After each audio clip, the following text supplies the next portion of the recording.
Hey there, everyone. This is Gregg Schutze for Draft.com, and this is the Ready for the Draft podcast, episode number 27 of the 2020 podcast series, getting you ready for the NFL Draft, which is still set to begin April 23rd. Now, again, a lot of GMs are talking about wanting to postpone the draft, give them more time to really evaluate the players, but right now, the league and the owners are saying we're going to push forward with the draft itself. There are some people that are even talking about, will we even have a season? The fact that COVID-19, the way that the social distancing has been going on, if you look at China with the situation there, it took them about 5 months to start moving back towards really allowing people to have some semblance of normalcy in their lives. And so if we're talking about that here, we're talking more like July at the earliest. So if you're talking about these players who have to be in game shape, and you're talking about training camp and everything else, would we see the season delayed? There are going to be a lot of questions that are up in the air. But in terms of the NFL draft itself, we know that is being, they're moving that forward. They're pushing it forward. It's not going to be in Vegas, as we've discussed previously. It's going to be in a separate location, and they've considered a lot of different options, even having 7 days. So you're having each round has its own day for the draft potentially. A lot of different things that we're going to have to see how everything plays out, but I've decided I want to continue to put forth the podcasts over the next month because, frankly, we need to have something that we can discuss and talk about.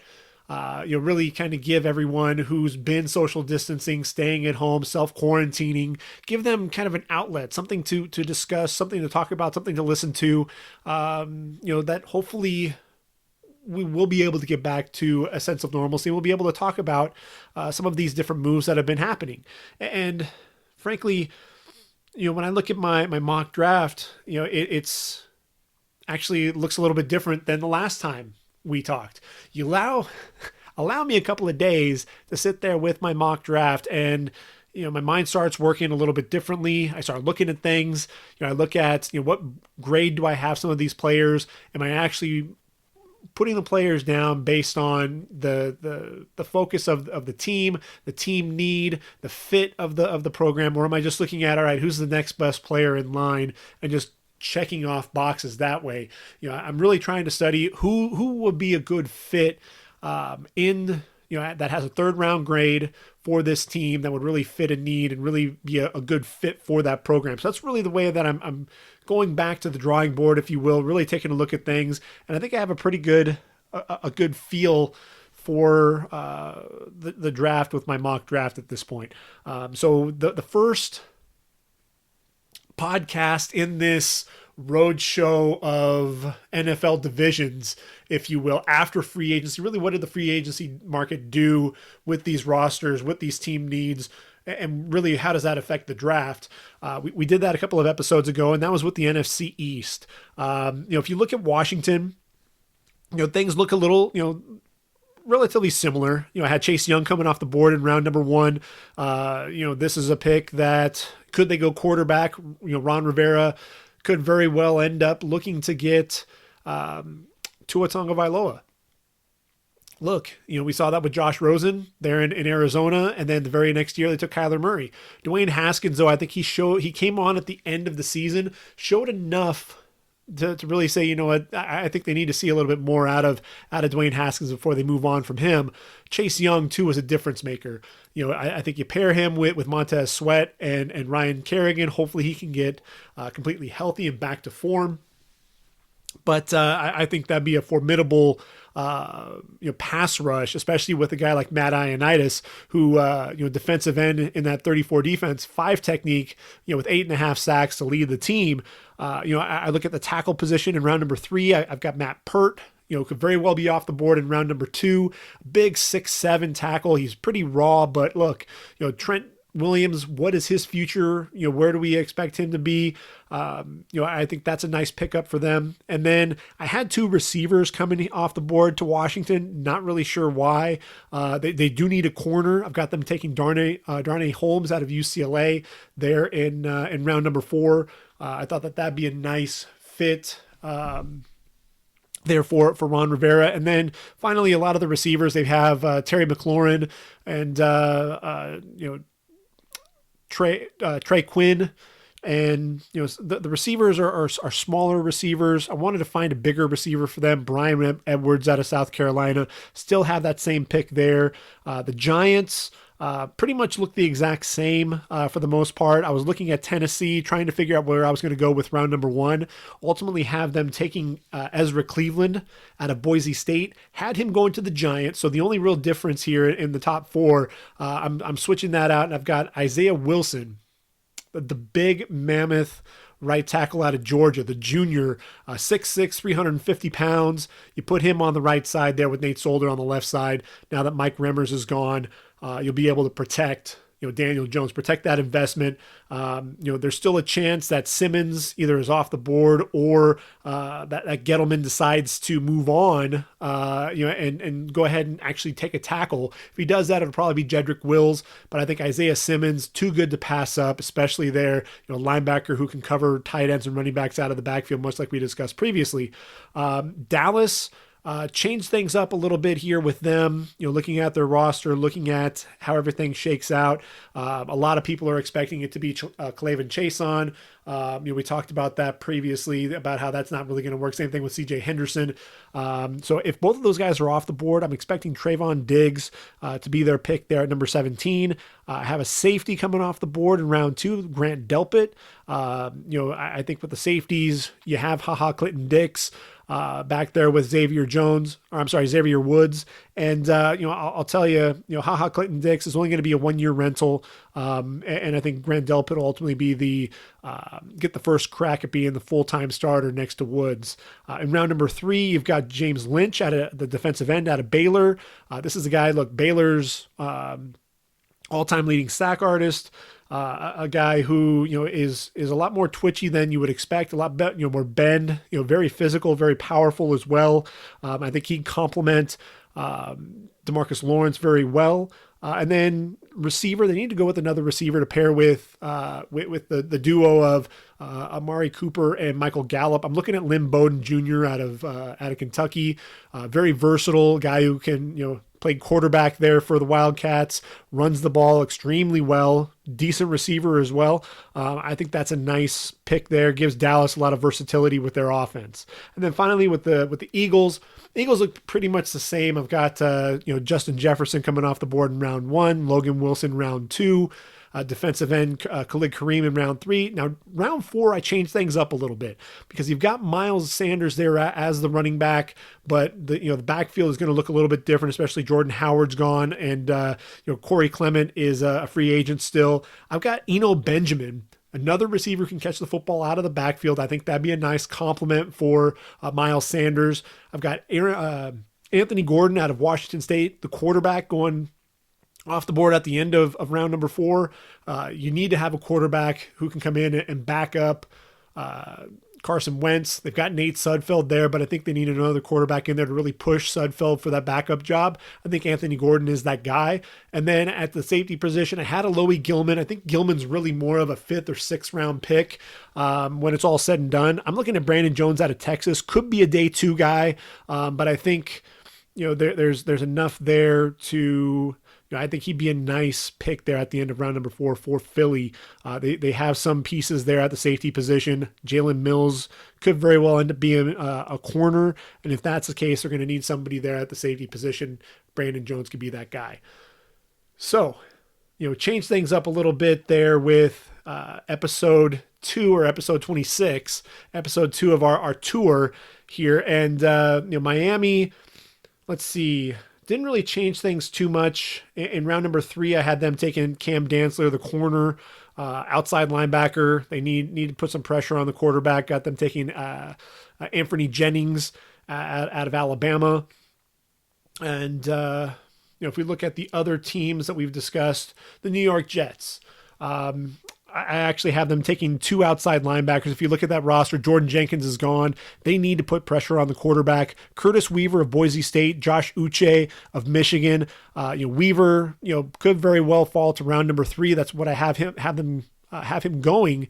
And Josh Uche also in round number 3. You get the two of them. I think that's really where the Jets could double up, is at that outside linebacker position. They need to get some guys on that roster who can actually rush the passer. So the Patriots, without Tom Brady, I'm looking at that roster. The only differences that I have in round number 3, their second pick after Adam Troutman, I've got them taking Tyler Biadasz. They need, some help there. David Andrews, his health, is he going to return? I think they also need some depth at the guard position. Tyler Biadasz out of Wisconsin makes a lot of sense there. And then quarterback position. You're looking at quarterback, and they already have Jarrett Stidham. I think they're going to still bring in a veteran, but I think they're not going to get out of this draft without taking a quarterback. I'm looking at Jake Fromm out of Georgia. He feels a lot like a Tom Brady type of player, very, very cerebral quarterback, really knows where to go with the football, makes a lot of pre-snap reads, not the best arm. The physical talents aren't necessarily there. They're not going to really wow you. And if you watch Tom Brady's combine performance, you look at it and say, yeah, the athleticism not necessarily there, but you see what the GOAT's been able to do. I think Jake Fromm would be a nice guy to go in there, push Jarrett Stidham and whoever the veteran is going to be that they're going to bring in on the roster. I think that does make a lot of sense there as well. And then Buffalo, with Buffalo, change things up a little bit. I had Jeff Gladney originally in the first round. I thought that was a little too rich for him. Moved him to round number 2. I think he'd be a nice corner opposite Tre'Davious White.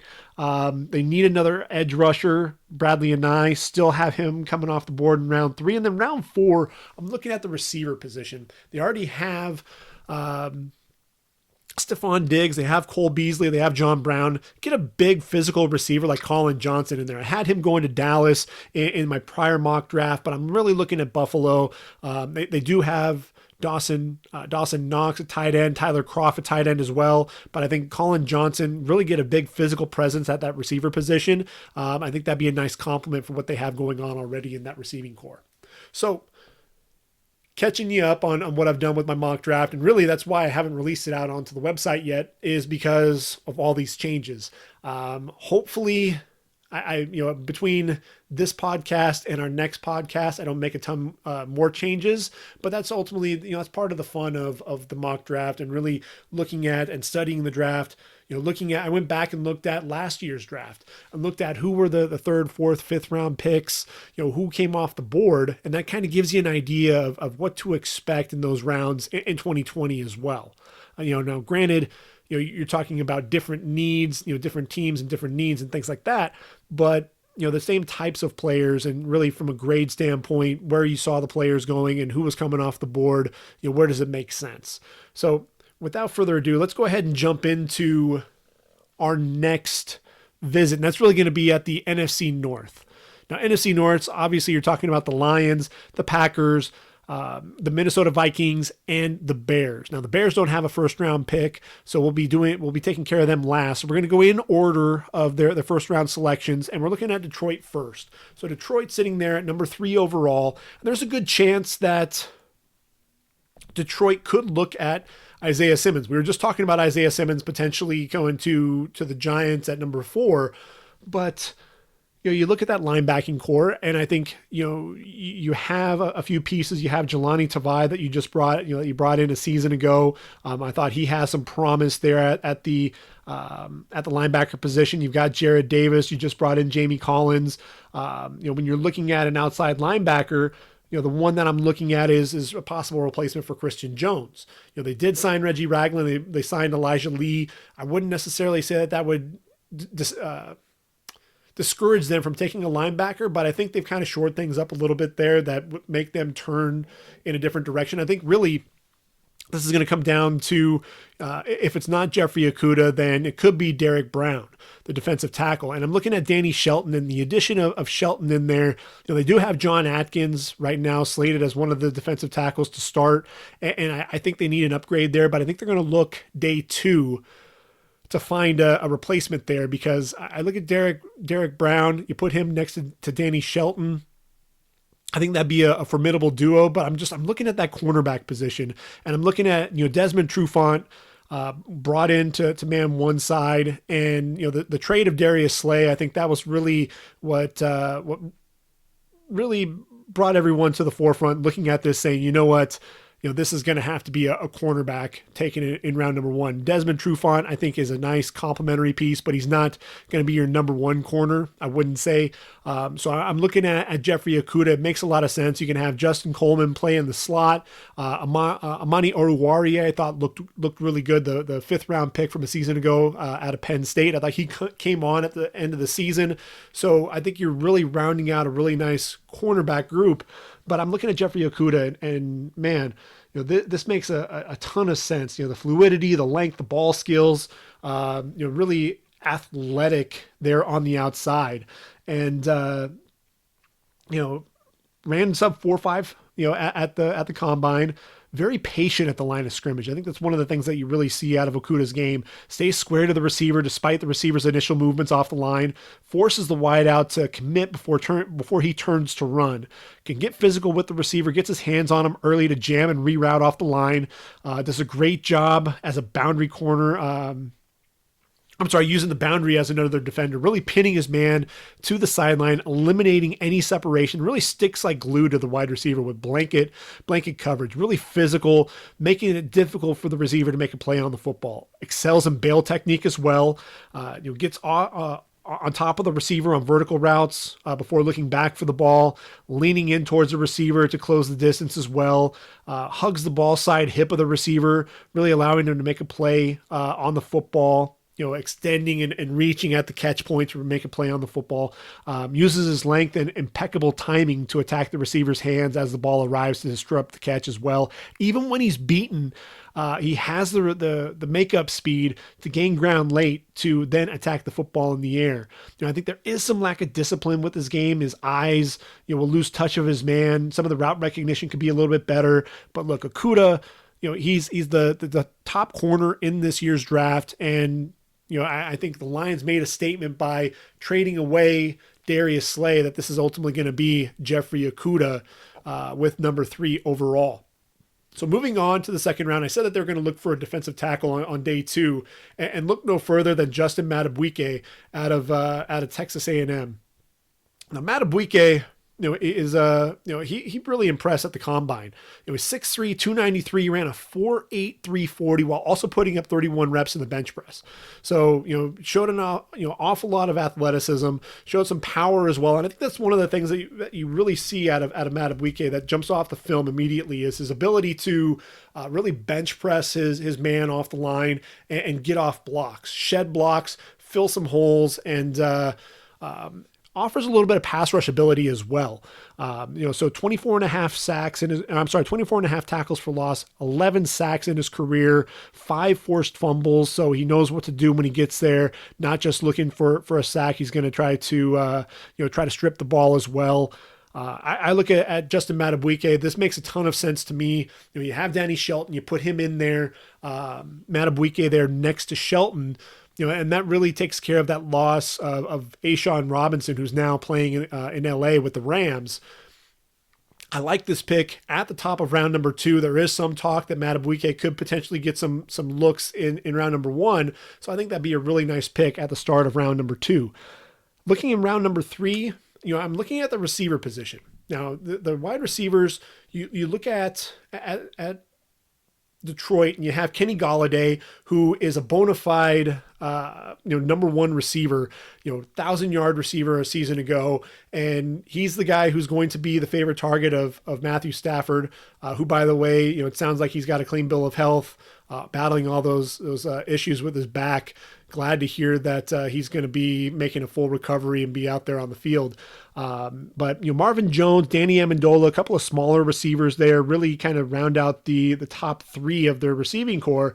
And look, all of these receivers are going to be free agents in 2021, including Golladay. So you have to find a receiver. I think at least one of those guys, whether it's Jones, Amendola, I think Golladay, they're going to try to re-sign. He's only 26 years of age. He's on that rookie deal. And I think he's going to be someone who's going to ask for, and really garner some more money. But I think he's definitely proven his worth. So I'm looking at receivers, and I'm looking at Donovan Peoples-Jones. Now, Donovan Peoples-Jones, people haven't really gotten to see everything that this guy can do. 6'2", 208, but only 103 receptions in his career, just over 1,300 yards and 14 touchdowns.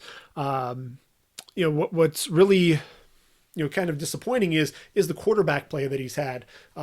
Shea Patterson's really struggled pushing the football down the field, especially with his accuracy, and I think that's really affected things with Donovan Peoples-Jones. He was also sharing the receiving core with other talented receivers, Tarek Black and Nico Collins. So he didn't see the ball thrown his way quite as much as some of the other receivers in this year's draft.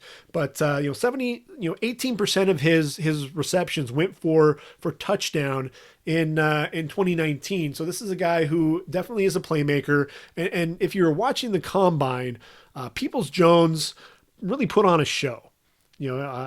Ran a 4.4840, but the 44.5-inch vertical leap. I mean, that's just ridiculous. Just how good that is.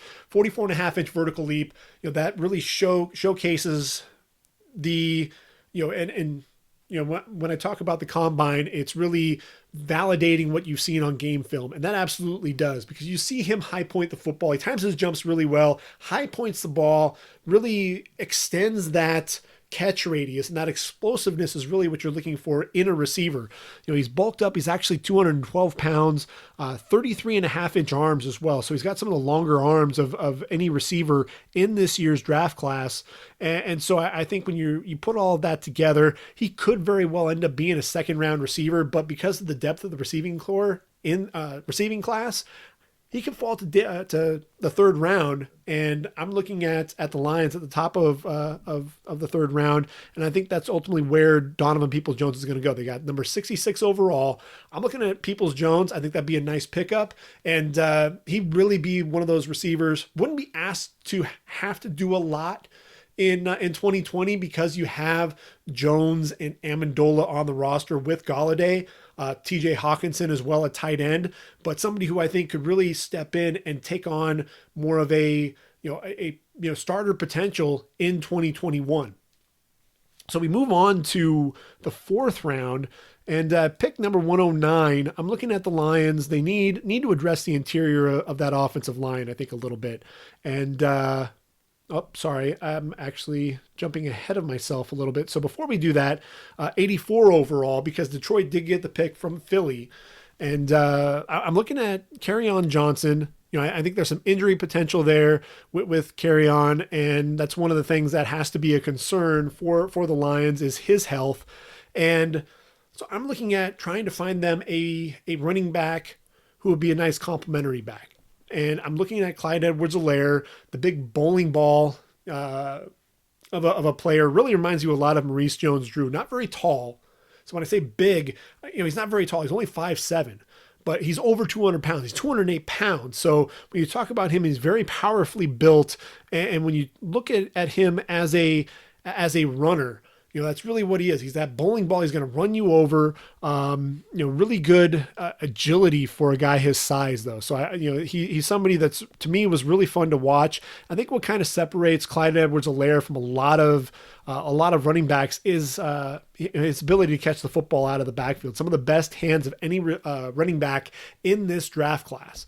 And so let's see. Over 1,400 yards on the ground in 2019, 16 touchdowns, 55 receptions. So, I mean, when you talk about that and what he meant to that offense, 55 receptions coming out of the running back position.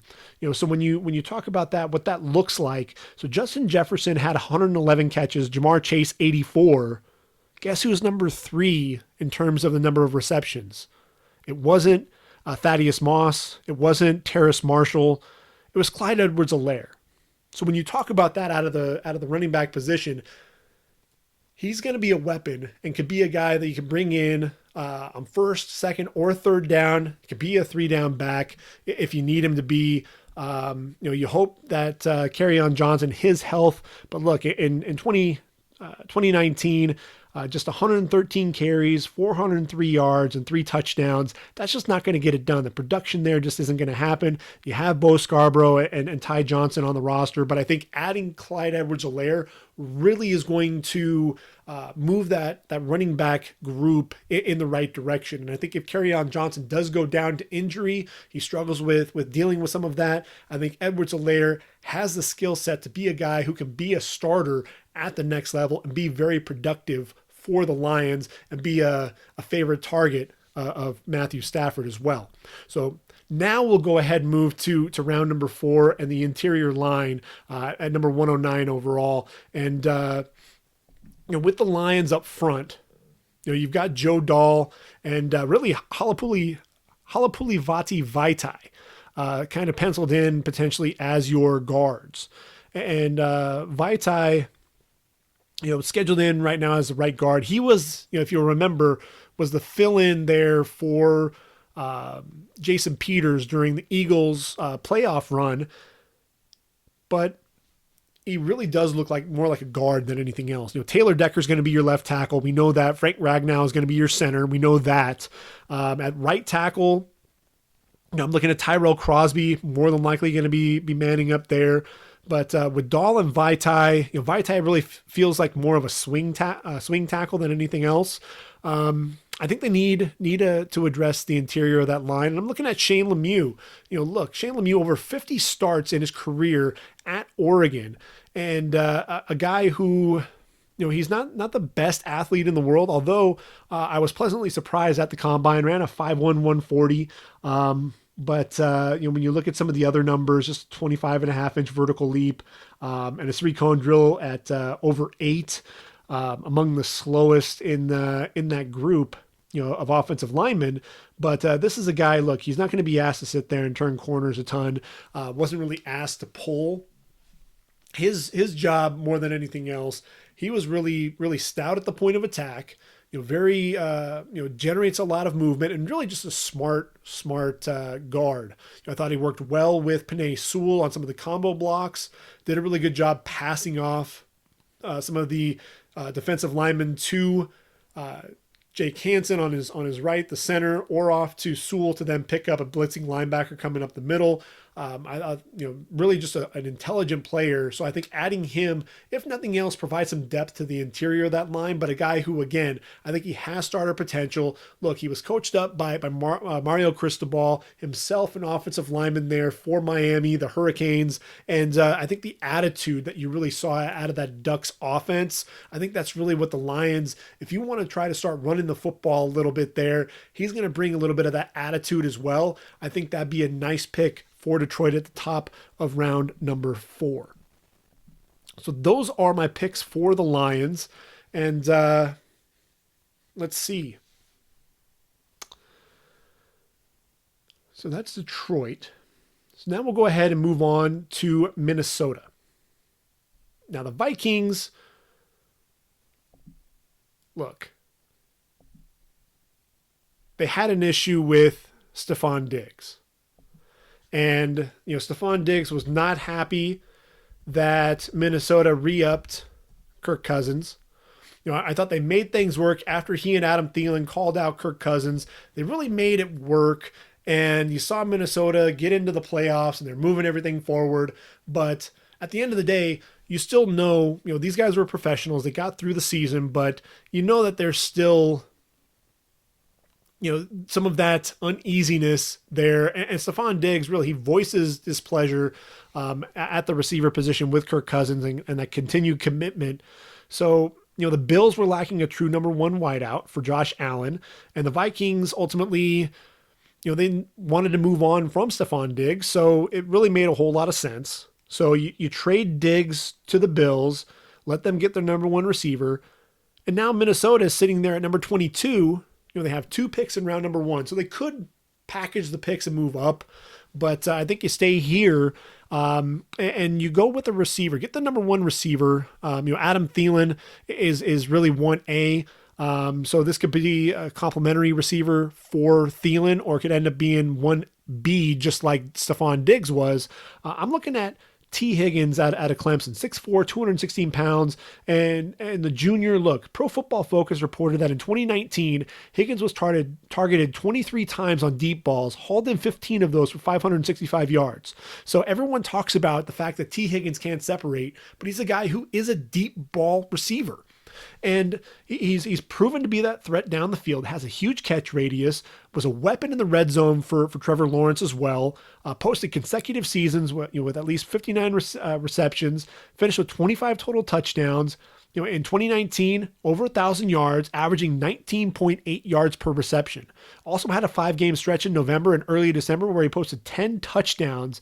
And his performance against Virginia in the ACC championship game was so dominant, 9 passes, hauled in for 182 yards and 3 touchdowns in that victory over the Cavaliers. You want to watch, a performance that really, I think, would seal the deal for him as a first-round pick. Put on that game against Virginia in that ACC championship. This is a guy who was just making plays all over the field. Higgins can win off the line. Gets an inside release. I think that's one of the things that you see. The suddenness to get up the field in a hurry as well. Uses that inside release to set up the corner on his post routes. Using a quick head fake and a jab step, to the outside before getting back inside, or the same thing too on his corner routes where he'll use that post. He'll run the post one play and then he'll use that head fake to the inside, get back outside on his corner routes, and really gets a lot of those corners turned around. In a game against South Carolina, his move was so effective. He had Israel Mukuamu, who's really a solid corner and has tremendous length, and a guy who I think will be a factor in the 2021 draft. Had him so turned around on this 27-yard reception. I thought it was a tremendous route. He tracks the ball well, does a good job adjusting to the ball while it's in the air. This is a guy, 50-50 balls, no problem there as well. Let's tone things down with the negativity with T. Higgins' game. I think that this is a guy who can be a dynamic receiver down the field. I think the one thing that everyone points at is that he really was unable to win consistently against press coverage. Also struggled against some of the talented corners to close out the season. Managed just 7 receptions for 85 yards against the likes of Jeffrey Okudah, Damon Arnett, Christian Fulton, Derek Stingley down the stretch. That inability to separate from defenders vertically in that group or with his route running could be cause for a concern.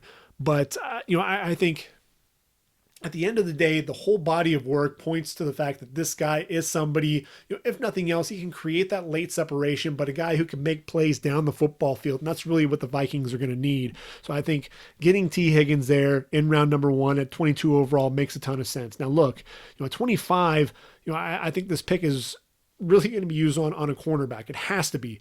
And really, when you look at Minnesota, this team is going to look so different than it did in 2019 on the defensive side of the football. All these guys that are leaving in free agency, it's really quite remarkable. So before we get to the cornerback position, we'll talk about some of the other guys that are no longer on the roster. You have Linval Joseph, the nose tackle. He's no longer on the roster. Everson Griffin, 74.5 sacks in 10 seasons in Minnesota. He was released. Jaron Kearse, a safety, really a guy that played well on special teams, would come in different packages defensively as well. He's no longer on the roster. And then there's the cornerback position. So Xavier Rhodes was released. He's now in Indianapolis, and now Mackensie Alexander and Trae Waynes are in Cincinnati, and so that leaves Minnesota really the only true corner that has game experience and really a proven corner is Mike Hughes, who was taken in round number 1 in 2018, number 30 overall. They need to get another corner to pair with him. And when you look at this roster and what has Minnesota done, you'll ask, what have they done in free agency? Not a whole lot. When you're looking at that corner position right now, Nate Metters is looking at more than likely the starting corner opposite Mike Hughes, and there really isn't any depth behind them after that. They did re-sign Anthony Harris, the free safety, who was a playmaker there on the back end of their defense. but you need to get another corner. You need another corner out there on the outside. Matthew Stafford is in that division. Aaron Rodgers is in that division. You're going to see both of those guys twice. And then you get into the playoffs, you're going to need some lockdown corners on the outside. So they have to go corner with one of the first 2 picks in the first round. I think they go receiver first, then they get their corner. And I'm looking at Christian Fulton out of LSU, and I think that definitely makes sense. This was a guy very instinctive on the outside, has the skills to start immediately. Now look, this is a guy who was rarely targeted in 2018, even though he was lined up opposite Greedy Williams, who was touted as a first rounder, ultimately went second round, to the Browns in last year's draft. This year teamed up with a freshman phenom, Derek Stingley, gave LSU one of the most feared corner tandems in all of college football. I think he really understands leverage, uses it to his advantage, puts himself in a position to make a play on the football. When he has inside leverage on an in-breaking route across the middle, stays on that ball side hip with the receiver, extends for the ball, and attacks the catch point. If he's going to get beaten, it's usually when he has outside leverage. Receivers will use that up the field to their advantage. I think he does a good job ultimately driving on the football, undercutting routes, really quick to get to the football, arrives so quickly that he really prevents any yards after the catch, wrapping up the receiver in the open field. Ball skills are definitely evident. Look, 20 pass breakups in his career as well. You would like to see a little bit more production out of him. Only 2 interceptions in 3 seasons with the Tigers. That is concern. Cause for concern. Also, his arms are on the shorter side as well, so body positioning has to be critical to his success on the outside. He also wants to come up and play the run. I think that's one of the things you're going to see him put a big hit on running backs. I think he can develop into a solid starter for the Vikings, and I think you pair him with Mike Hughes, and I think you finally at least you feel a little bit better about yourself at the cornerback position. I think Minnesota at some point in the draft is going to look for another corner because I think they've just been hit so hard from depth perspective. So moving on to round number 2, I think they continue to look at the defensive side of the football. You lose the production of Everson Griffin. It's really hard to replace someone like that. But, I think they're going to try. And you look at Jabari Zuniga out of Florida. And this is a guy, look, when Zuniga is healthy, this is someone who just happens to be in the backfield a ton. He has a really good get off, pretty powerful at the point of attack as well. 6'3", 264 pounds at the combine. Zuniga ran a 4.64 40, 29 reps in the bench press, 33-inch vertical leap as well. So, pretty good athlete, especially for a guy his size. 33 tackles for loss, 18 and a half sacks as well in his career. Only played in 5 games in 2019, but during that time, in just those 5 games, 5.5 tackles for loss, 3 sacks. A guy who plays on the outside, plays on the edge, and will kick inside a lot of times and really was an effective pass rusher on the interior of the line. Especially if a team wants to use a NASCAR type package where they put all defensive ends lining up there.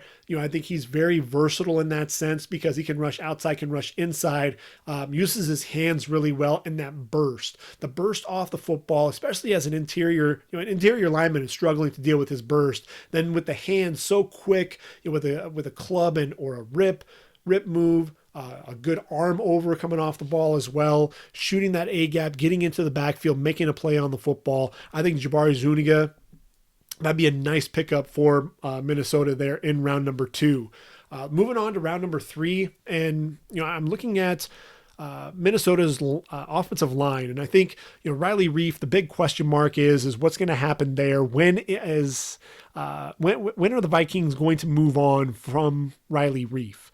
This is a veteran tackle. They've talked about potentially moving him inside to guard. It doesn't look like that's going to happen now. But I think with Riley Reif, I think his days are ultimately numbered. They're on the roster. I think, they hit a home run with Brian O'Neill a couple of years ago in the draft. He's a right tackle, and he's playing right, he's played right tackle throughout his career, even in college at Pittsburgh. But I think this is a guy who can ultimately kick over to the left side of the line. I think he has the athleticism to be able to do that. So whenever Riley Reiff, when they ultimately end up moving on from Reiff, I think that's one of the things that you're probably going to see happen is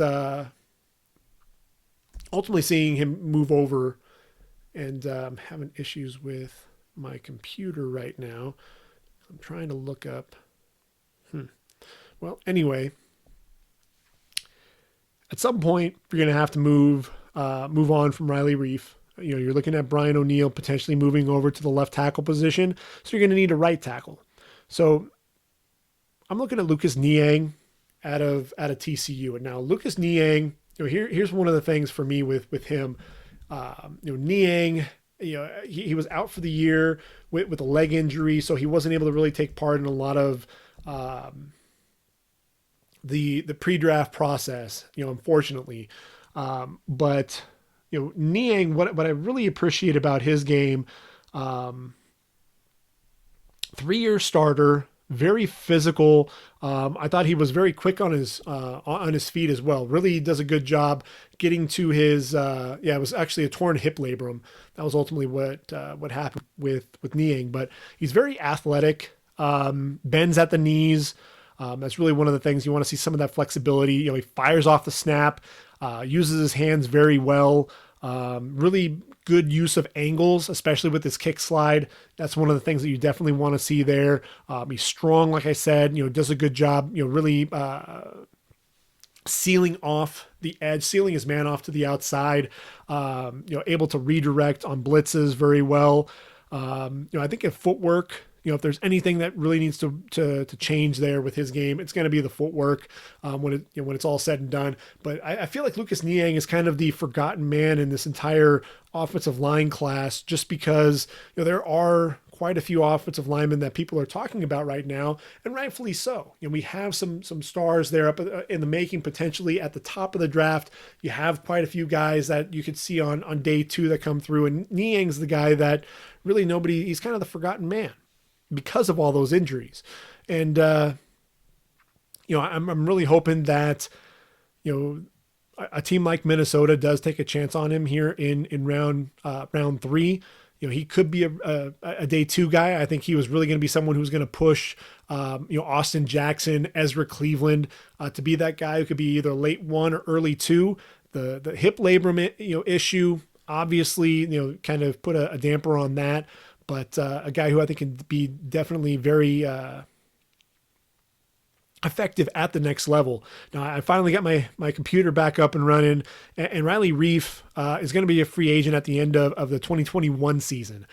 Signed that 5-year deal, over $58 million. And so Riley Reiff, there's still that chance that they could potentially move on. And, I'm at Spot Track right now, spottrack.com. If you haven't been to Spot Track, excellent website, by the way. Breaks down everything in terms of contracts, free agents, really gives you an idea in terms of some of the dead cap space, what that all looks like. So 2021, let's see. I don't know that they're going to make the move there in 2020 this year, but looking at next year, the dead cap, post 6-1, really, it's about $2.2 million in dead cap, but over $11.7 million in cap savings. So if they are going to make a move and move on from Riley Reiff, it'll be at the end of this season. So I think you get your tackle of the future, whether it's a left tackle or right tackle. In this case, I think O'Neill can move over to the left side. You bring in Niang there on the right side, and I think you really have something there for Minnesota protecting Kirk Cousins in 2021. So you're looking at that safety position. As I mentioned, you have Anthony Harris coming back. I think you had to get him. The 6 interceptions from a season ago, you had to bring him back. But there's really no depth at the position, on the roster at all. So I'm looking at Julian Blackmon out of Utah. And Blackmon, if you put on the USC game, he was burned quite badly. But really, all of the corners in that game, and safeties, all, Michael Pittman just made them all look silly. So I don't think one game is going to be a reflection of their play. And look, with Julian Blackmon, he has experience at corner and safety. So some of that versatility is going to really be intriguing for teams. And you look at the 9 interceptions in his career, had 4 interceptions as a corner in 2017, as a safety in 2019, another 4, 20 pass breakups in his career as well. So this is a guy who definitely understands, how to make plays on the football. The ball skills are absolutely there. So I think you put him in there as potentially a third safety. You could potentially line him up in the slot as well and allow Harris to make plays over the top, not to be confused with Harrison Smith, who's their strong safety, who could then play in the box a little bit. And then finally, looking at round number 4, you have Kirk Cousins. You signed him for another 2 years. But the question is he going to be your long-term solution? Is that going to be the long-term guy? There could potentially be, they could be holding on, to the fact that they're going to look for a quarterback in the 2021 draft. But I'm looking at their backups right now, Sean Mannion and Jake Browning. That just doesn't really, instill any confidence. I'm looking at, what if Jalen Hurts, OU's quarterback, is taken here? Now, hear me out with this. Jalen Hurts, for me, I've never really looked at Jalen Hurts and said that this guy is a bona fide, star as a passer. I think he's an athlete. He's a guy who does a tremendous job running the football, but I never really considered him a passer. Alabama, he did complete almost 63% of his passes, 48 touchdowns, just 12 interceptions in his career at Bama. Also ran for almost 2,000 yards with 23 touchdowns. Then he transfers because obviously Tua Tagovailoa, this is a kid, he came in, he started as a true freshman, then goes, ultimately loses his job to Tua and doesn't transfer. He stays there. And ultimately against Georgia, he's able to come in, get some retribution against Georgia in that, from that national title game where he went out and, Bama was down. Tua took him back, led them to victory. In that SEC championship in 2018, Jalen Hurts, Bama was down and Jalen Hurts was able to come in. Tua was hurt and he was able to lead them to victory. So really a bit of retribution there for Bama and Jalen Hurts. He transfers to OU, who had the 2 previous Heisman Trophy winners. And what does he do there? Almost 70% completion percentage, 3,851 yards, 32 touchdowns, just 8 interceptions. And then he rushes for over 1,200 yards, almost 1,300, 1,298 to be exact, 5.6 yards per carry, 20 touchdowns. I mean, in just about any other year where we don't have the performance that Joe Burrow put up, these are Heisman Trophy winning numbers. And so he was the Heisman runner-up, and Joe Burrow was just so dominant that, he had that landslide victory. But yes, Jalen Hurts, you look at those numbers, staggering. But the fact that there was Baker Mayfield and Kyler Murray before him, you start wondering, is it more of a system? Is it really, what Lincoln Riley is doing there that is allowing these quarterbacks to excel and put up some huge numbers? I think Jalen Hurts, when you watch him, he's not like, Baker Mayfield or Kyler Murray with the way that he ran the football. This was a guy who was going to run you over. He was physical. He was tough. This guy was a high school power lifter, ran, really physical. The physicality was one of the things that you really saw from him. Wasn't going to be an overly shifty guy in the open field. Does have some decent speed, ran a 4.59 40 at the combine. And, when you're talking about 4.59 speed, that was faster than 12 running backs. And if we look at the receivers, just as a frame of reference, that was also faster than 10 receivers. So when you look at that, look at some of the athleticism, I think, Jalen Hurts absolutely has that. There's no question that you're going to get some athleticism out of Jalen Hurts. The question really becomes, can he throw the football? I thought there were times where he didn't see the entire field and would make some ill-advised throws. Some corners, some defenders really dropped a lot of passes that could have been interceptions, got lucky, got bailed out by receivers, especially CeeDee Lamb at times. But man, there are also some flashes where, he would throw his receivers open, knew where he was going to go with the football.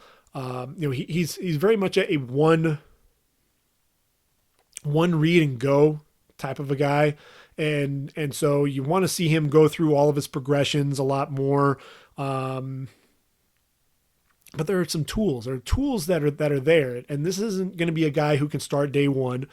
But Minnesota, you bring him in, you allow him to really develop for a couple of years, and then see what you have when Kirk Cousins' contract is up. You may be talking about, Jalen Hurts and that development. I think as a passer, looking at him at Bama and then at OU, I thought he's improved immensely. I thought he looked really good at the combine as well. Throwing the football, looked good at his pro day. OU was able to have an early pro day before all the COVID-19 shut down pretty much all of the pro days from here on out. So I thought that he looked solid there, and he just continues to get better and better. I think it's not on the same curve as Dak Prescott. I looked at Dak Prescott, and if you listen to my podcast at all, you'll know my feelings with Dak. Dak was a guy, up until his senior year, he was an athlete who happened to be a quarterback. His senior year, things changed. He saw the entire field. He was making throws down the football field with accuracy, and he looked like a quarterback who just happened to be a great athlete.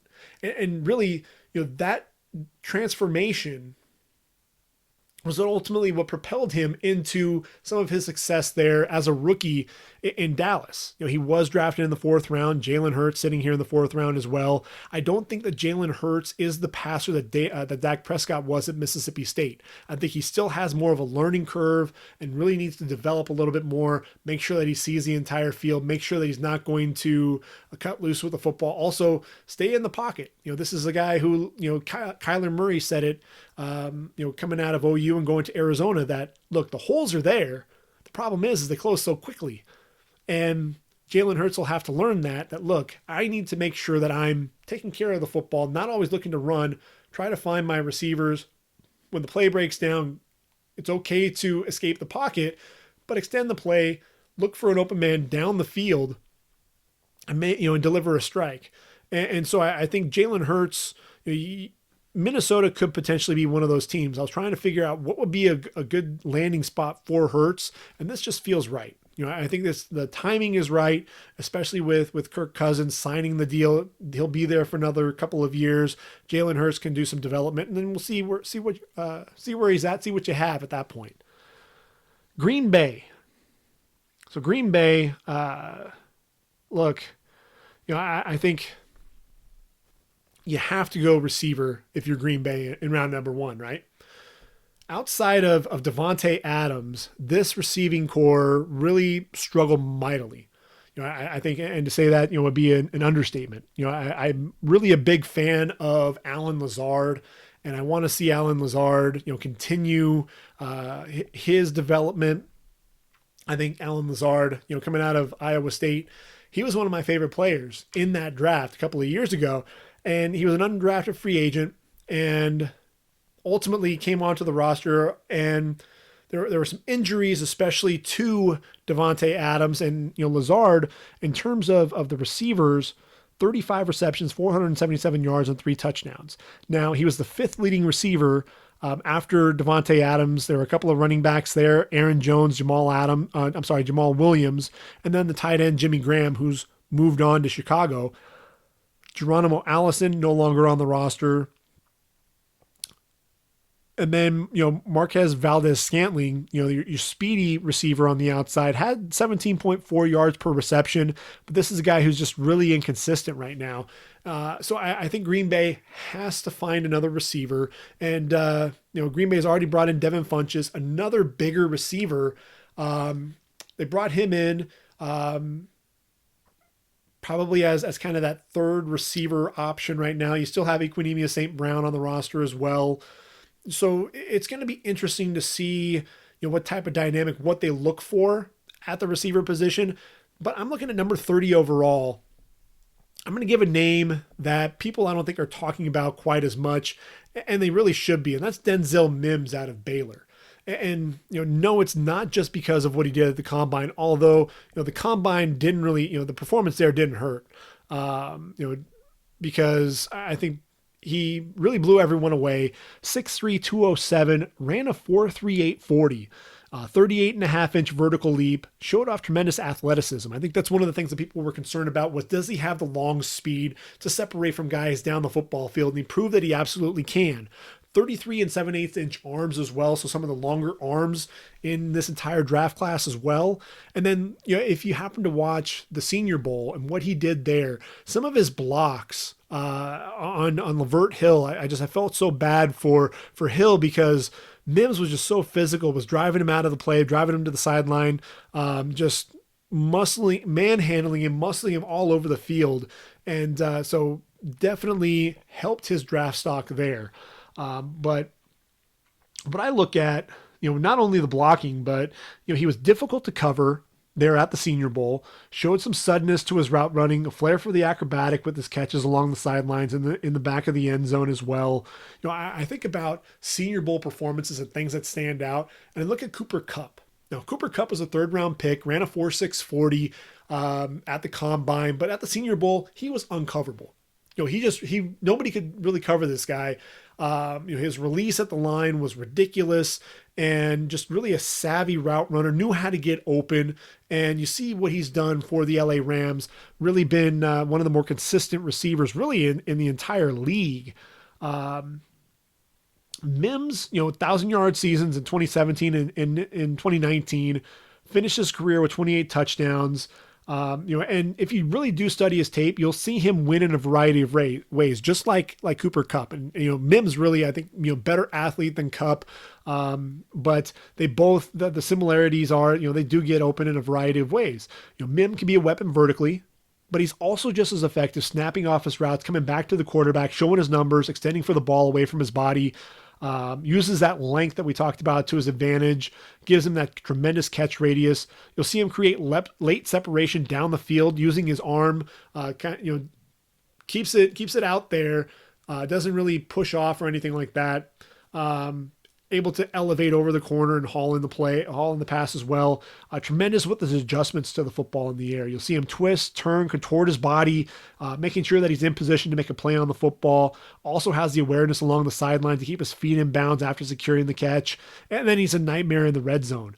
The ability to not only elevate over the defensive back on a fade on one play, but then the next he'll win off the line, get inside leverage, haul in the slant, using his frame to shield the ball away from the defenders as well.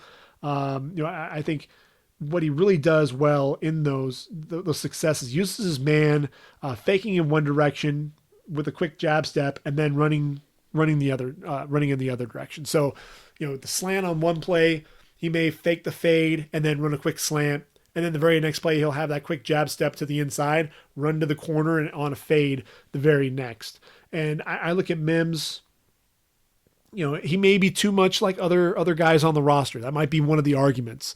But I'd argue that his skill set is more unique than just about any other receiver on the Green Bay roster, not named Devontae Adams. I think he'd really be a nice complement to Adams on the outside. I think this be a nice pickup, and having a receiver with that type of speed and the catch radius and reliable hands, that's one of the things I think Valdez-Scantling doesn't have. I don't think he's very reliable. And that's really why Aaron Rodgers struggled so much, was finding a receiver that would actually hold on to the football. And I think getting Denzel Mims would make Aaron Rodgers a very, very happy man. So we look at Green Bay after taking Mims in round number 1. You look at round number 2. How about that tight end position? We talked about Jimmy Graham no longer on the roster. Well, who do they have? Mercedes Lewis, not known for his pass catching ability. They have Jay Sternberger from a season ago, but I think you still need to go tight end. And I'm looking at Cole Kmet, the best all-around tight end, I'd say, in this year's draft. There are some guys who are better pass catchers, guys who might be better blockers, but the overall skill set there for Cole Kmet is definitely there. 6'6", 262 pounds, ran a 4.7 40. exceptional speed, but a guy who can get the job done down the field. He's not going to be one of those tight ends like Evan Engram who's going to run away from guys, but he can be very effective with his route running. And I look at the hands, very reliable with his hands, good inline blocker, knows how to get open down the field, especially up the seam and on some of his out routes. So I think Kmet would be a nice pickup here. Look, Aaron Rodgers is desperate for weapons. I think he gets a guy here in round number 2. Definitely want to make your quarterback happy, and I think that'd be a nice move there for them at the start of their second day, and that would be pick number 62 overall. So now we transition to day number 3. I'm sorry, so the third round. Not day 3 just yet, although with this year's draft, it could be day 3 if they do talk about doing the draft over 7 days. But I'm looking at pick number 93 overall, and I think they need a defensive end. I'm looking at the ends that they have right now: Dean Lowry, Tyler Lancaster. That's just not going to get it done, that group right now. You have Kingsley Keke, who could challenge for some playing time, on Travius Adams as well. Because Kenny Clark's going to be your nose tackle more than likely. They're going to need some help desperately there at the defensive end position. And I'm looking at Raekwon Davis. Raekwon Davis, a lot of people were expecting him to be a first-round pick in last year's draft. But, in 2018, I thought he had kind of a down season for him. A lot of expectations really put on this guy's shoulders after a tremendous freshman season. I think everyone remembers the interception that he had in the national title game that year. I'm sorry, that was as a sophomore in 2017, but in 2018, just 55 tackles, 5.5 tackles for loss, just 1.5 sacks.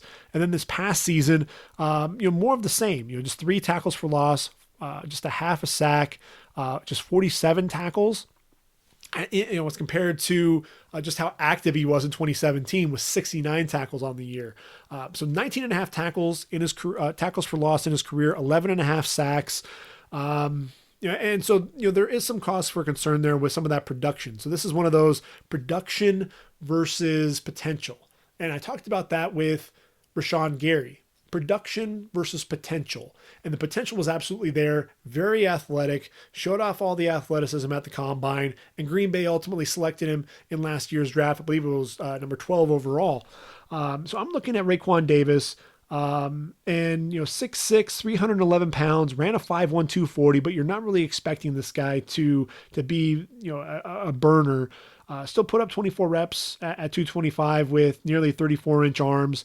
Mammoth 11-inch hands, just really, a big dude when it's all said and done. So I look at him. I think he offers some athleticism. This is a guy who I think does a good job coming down the line to play the run. He does offer some pass rush ability, but I think his main area of focus is going to be setting the edge in the running game. And I think there in round number 3, some people like him in round 2. I think that's still a little too high. I think the production, again, production versus potential. This guy has unlimited potential. The question is going to be, can Green Bay take that out and bring that out of him? And that's really, you look at Rashawn Gary, if you feel like you can take another chance on another defensive player, much like Gary with production versus potential, I think they end up going with with Raekwon Davis here in round number 3. So now taking a look at round number 4 and really what Green Bay is going to be looking at. I actually have them taking another defensive lineman. And you're going to say, well, why would you potentially do that? But again, you have Dean Lowry, you have Tyler Lancaster, and not much else. I think Green Bay really needs to. They got their targets for Aaron Rodgers out of the way. Focus on some of that defense. Look, they already have done that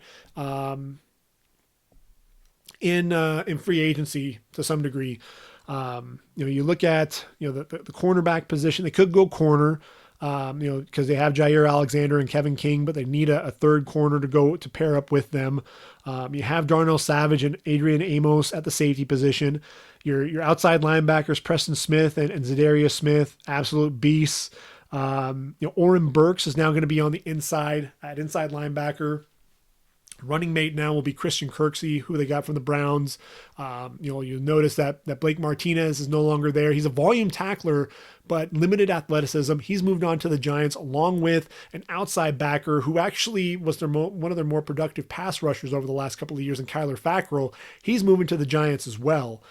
So I think depth at the linebacking core, depth at the cornerback position, you could potentially look there. But I still look at that defensive end position, and it worries me. It really does. And I'm looking at McTelvin Agim out of Arkansas, and I think that'd be a nice pick there at the end of round number 4. And the reason for that is, Agim, he's 6'3", 309 pounds.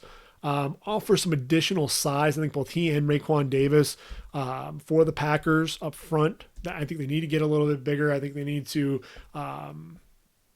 showcase some of that, get someone who can also showcase that pass rush ability, be able to be anchors against the run, set the edge, but also get after the quarterback. So this is a guy, 31 tackles for loss, 14 and a half sacks, 6 forced fumbles as well.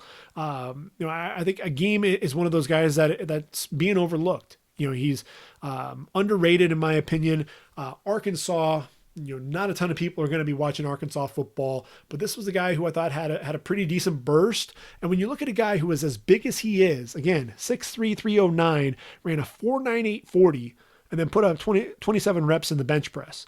So, he's powerful, and he has some pretty good speed. A man running, 4.98 at 309 pounds, that he's going to be one of those guys who's going to be able to explode and get into the backfield. So I'm looking at those two guys, Davis and Agim. Makes a ton of sense to me.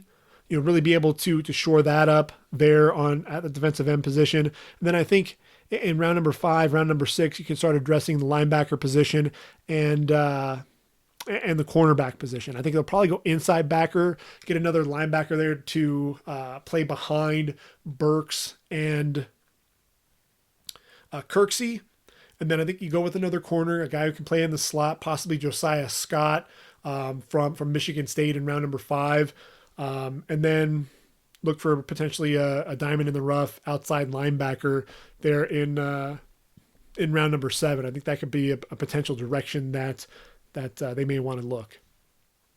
So moving on from Green Bay to the Chicago Bears. Now, I mentioned that Chicago is without a first-round pick. So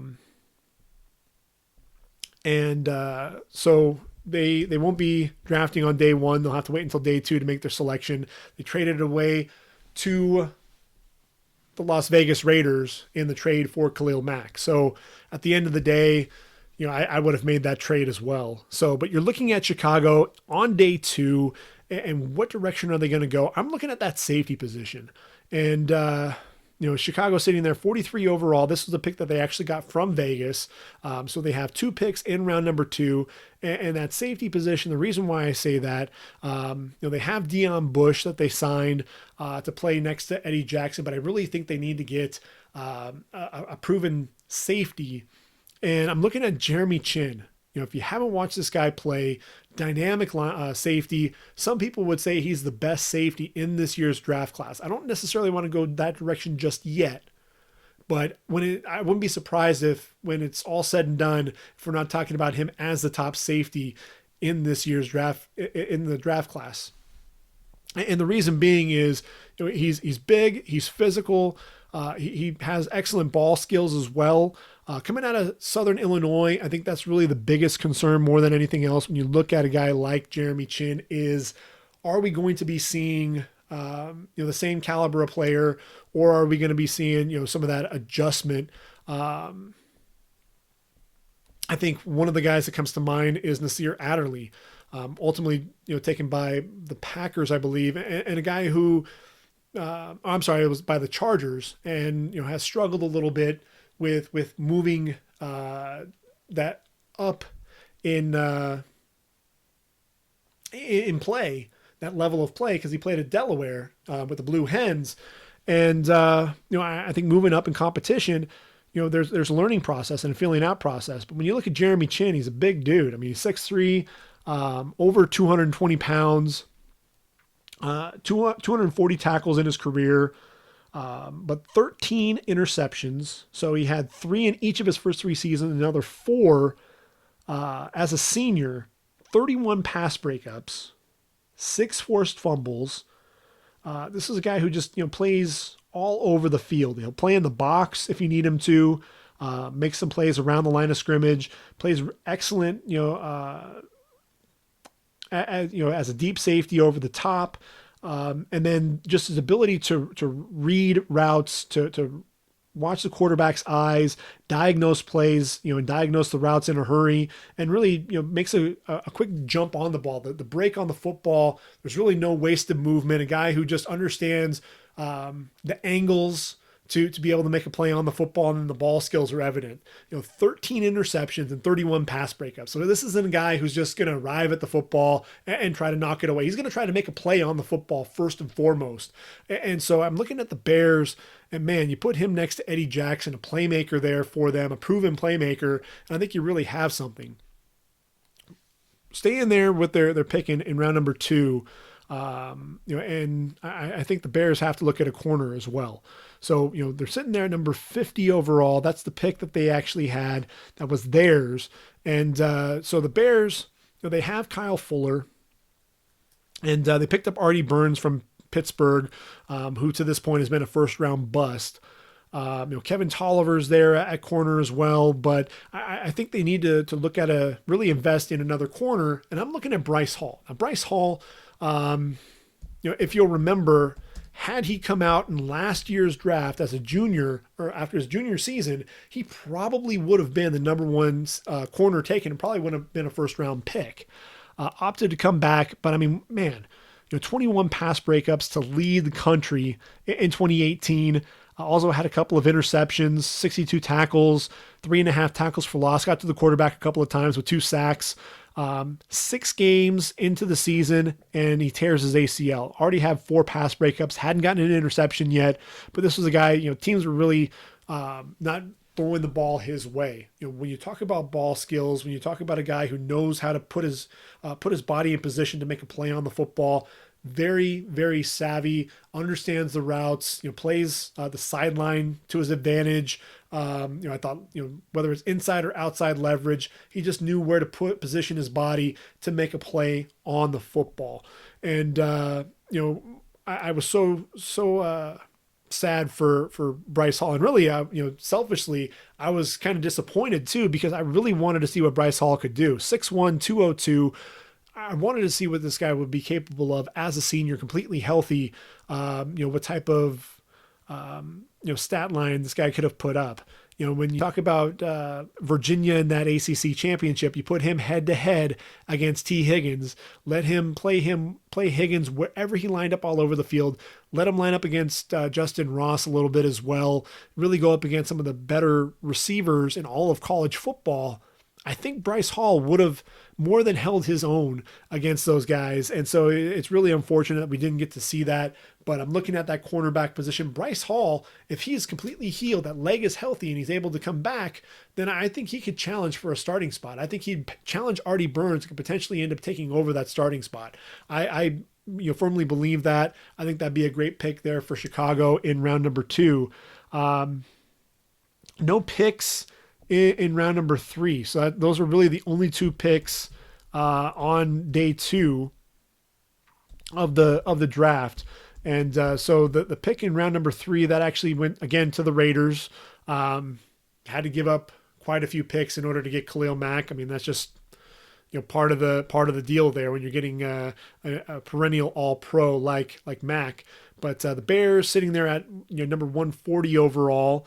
Why 140 and not higher than that? Well, they used a pick, traded a pick to the Patriots, number 125 overall. So looking at 140, it's one of the compensatory selections, and I'm actually looking at the interior of their offensive line. So Chicago, they have James Daniels there at left guard, and then you have Rashad Coward, who was going to start at right guard. Now they've signed Jermaine Ifedi. I think Ifedi's probably going to end up being a tackle. There's Bobby Massey and Charles Leno are the starting tackles on the roster. Ifedi has the versatility to play both guard and tackle, so he's probably going to end up being a guard there. But I could also see him kicking outside to the tackle position. Either way, you're going to need depth at both positions. And I'm looking at Logan Stenberg. This is a guy who just has Chicago Bear written all over him. A big, physical offensive lineman. And Stenberg, look, 6'6", 317 pounds, very physical at the point of attack, generates a ton of movement. He just, he's a big, physical, nasty guard. I think that's really what Chicago is going to be looking for. I think that'd be a nice pick there for Chicago in round number 4. So that really does it for the NFC North. So it's going to be interesting. As we look through this draft and as we go through this road show, if you will, of all the divisions, how all of this plays out. Next week we're going to move on to the AFC North. So we're going to talk about Cincinnati. What do they do beyond Joe Burrow? I think they have to look at protecting him, address the offensive line. Tyler Eifert is gone. They need to get a tight end. I think they need to also fix the pass rush a little bit. And then, I'm also looking at a receiver in round number 5, James Prochet. I think he just looks like a guy who would just fit in very well. You've got AJ Green on the outside to pair up with Tyler Boyd. You got John Ross, a speedster in the slot. James Prochet is your possession receiver, a guy who just knows how to get open. I think he'd actually become a favorite target of Joe Burrow's, to be completely honest, in round number 5. So we'll look at that with Cincinnati. Obviously, Cleveland. High expectations, didn't really work out for them.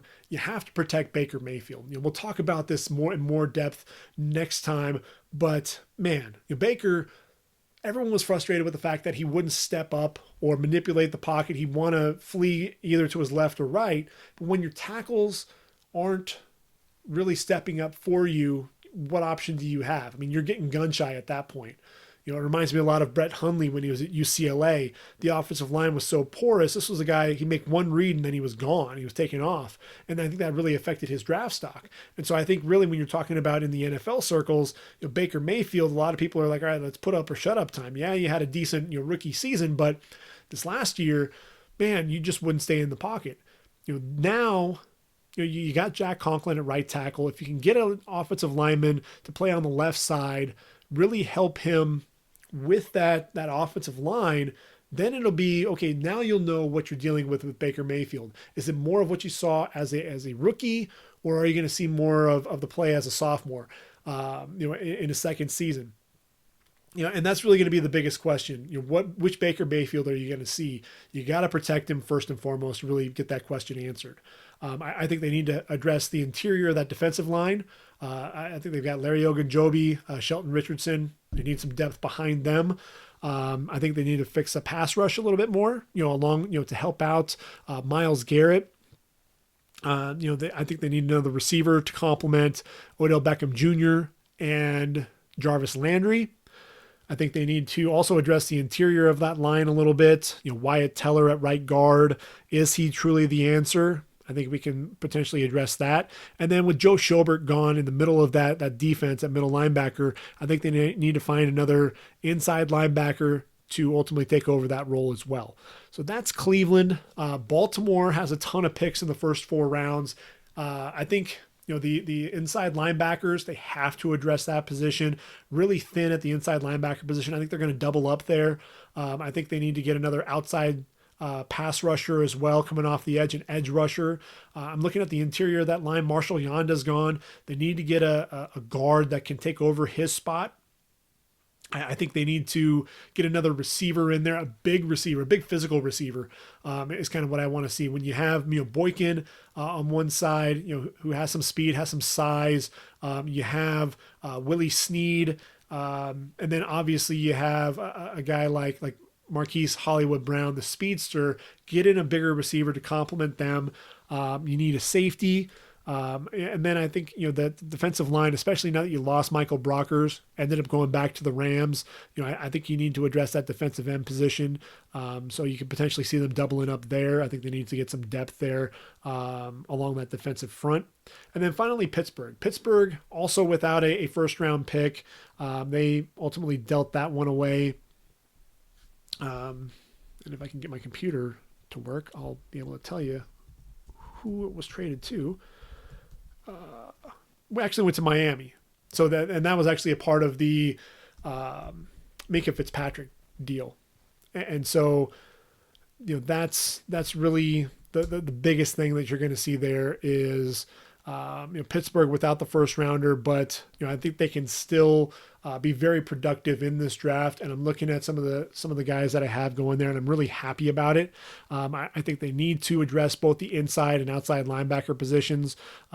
T.J. Watt, Bud Dupree is back. He was a franchise tag, but I think they need a long-term answer that I don't know that Bud Dupree is necessarily going to be there beyond this season. Inside linebacker, I think they need to address that as well. I think another receiver there to help Mason Rudolph out, potentially a quarterback to fit in there. Devlin Hodges filled in admirably for Mason Rudolph, but I think they need another quarterback at some point in the mix there. And then I'm looking at that offensive line. Matt Filer there at right tackle. I think you could potentially be looking at another tackle that could fit in and really add to some depth there. I think they need another running back as well. Jalen Samuels is more of a fullback, and he's really been kind of the backup to James Conner. And Conner, some durability issues kind of flared up a little bit with him. He's a physical runner, so you need to have a guy that's going to be kind of your backup plan, be a complimentary back, take some of those hits away from James Conner there. So those are going to be the teams that we'll be talking about in next podcast. I'm going to go ahead. I can't promise you that I won't look at my mock draft between now and then, but it will be in the next couple of days. I'll get another podcast out to you, and I'm getting everything together to get the website up and going with my updated 4-round mock draft. Also putting together a 5th round, and then probably just keep on going with the 6th and 7th rounds as well. Why not? With all the social distancing and everything, what else do I have? I might as well go ahead and work on those as well. So my time is up. I hope you've enjoyed the conversation. Hope you've enjoyed the content. This is how I see it. I don't have any insider information or anything like that. I'm just taking a look at the landscape. They're in the NFL with the free agency, what that looks like. I've watched over 250 games this season, end to end, or the majority of the game. And so I've put in a ton of work, a ton of hours, and watched that throughout the season. And to really be able to speak intelligently on these players.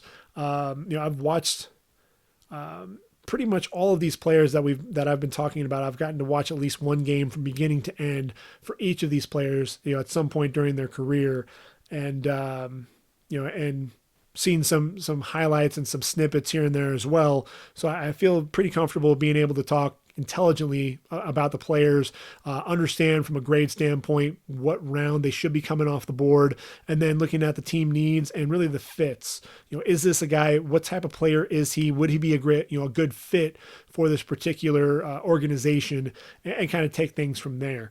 So I'm going to continue to grind away. Take a look at things, take a look at the free agent landscape.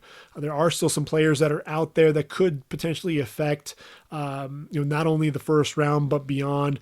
And like I showed in a couple of episodes ago, one player moving off of a spot in round number 1 has a trickle-down effect that could be quite substantial with any mock draft. So, really that's the big thing that I'm going to be watching for is where are some of these big names like Jadeveon Clowney that's still sitting out there. What happens there? How is that going to affect my mock draft? Is it going to affect it at all? And really be able to, okay, if he does come off the board or does go back to Seattle, what do I need to do? Do I need to pivot in any way with my board, or if he goes elsewhere, is that going to ultimately affect one of the needs that I had evaluated in the first, second, or third rounds? So that's really, at this point, what I'm looking at is what are we going to see through free agency from here on out? And we'll take it as it comes. Every few days, I want to put together another podcast, bring it out to you, get as much content out as possible, because my goal, I really want to make sure that everybody is ready for this NFL draft. Looks like it is going to be April 23rd. So, we're less than a month away. I'm excited for it. I hope you are as well. Enjoy your week. Everyone, please stay safe and be healthy. Wash your hands as much as possible. Hand sanitizer, the whole bit. Social distancing, please practice it. And I hope everyone does stay safe. Enjoy your week, like I said, and we'll do this again here in a couple of days. So for readyforthedraft.com, this has been the Ready for the Draft podcast. I've been your host, Gregg Schutze. It's been a pleasure. Take care, everyone, and I am out of here.